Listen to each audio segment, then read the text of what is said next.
पुणे मतदारसंघातील जवळपास 5000 फक्त वारकरी मित्रांना म्हणेल या पांडुरंग दर्शनासाठी पंढरपुरामध्ये जात आहे. उद्या सकाळी रात्री 9 वाजता सगळे वारकरी सकाळी 8 वाजता पुन्हा पुढच्या मार्गाला घेण्याची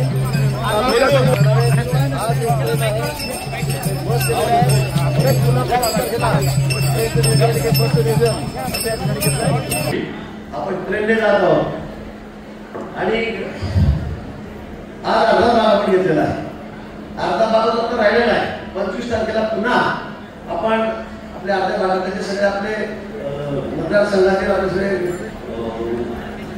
वयस्कर सगळी मंडळी आहे. 50 वर्षाच्या वरचे 60 वर्षाच्या वरचे ही कॅटेगरी आपण केलेली आहे. पण मला बरेच तरुण दिसत जाणार आहे. काळजी घ्या, तुमची काळजी घ्या. त्या ठिकाणी येणार आहे. त्यामुळे फार सामान घेऊन काय एक दिवसाचा आपला प्रवास आहे. आपण सामान व्यवस्थित सांभाळा, पिशव्या काय व्यवस्थित सांभाळा आणि 25 तारखेला पुन्हा एवढ्या संख्येमध्ये आपण या ठिकाणी आपल्या इतर भागातील राहिलेले आहेत त्या सगळ्यांना घेऊन पुन्हा पंढरपूरला जाणार आहोत. मला वाटतं 10,000 लोकांना दर्शन करायचं आपल्याला यावेळेला. 10,000 आणि हे आताच नाही तर दरवर्षी मी डॉक्टर सांगतो 10,000 सेवाकांना तुम्हाला दर्शन भेटून आपल्या सगळ्यांचा आशीर्वाद आम्हाला आहे. आपल्या सगळ्यांच्या सद्भावना आमच्या सोबत आहे.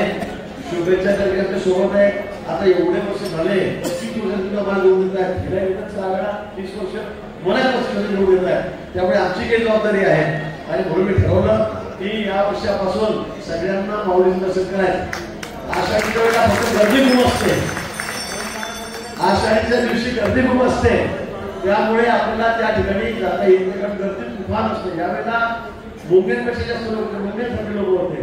त्यामुळे तिथे आपण टिकावं लागणार नाही. त्यामुळे आता आपण तिथे निश्चित असं दर्शन घेऊ. त्यावेळेला मंदिरामध्ये जाऊन सुद्धा दर्शन होत नाही. त्यावेळेला आपण मंदिरात जाऊन माऊलीच्या पायावर डोकं ठेवून आपल्याला दर्शन करण्याची संधी मिळणार आहे. त्यामुळे आता सर्वांनी तुमच्या मार्गक्रमणासाठी घ्यायचं आहे.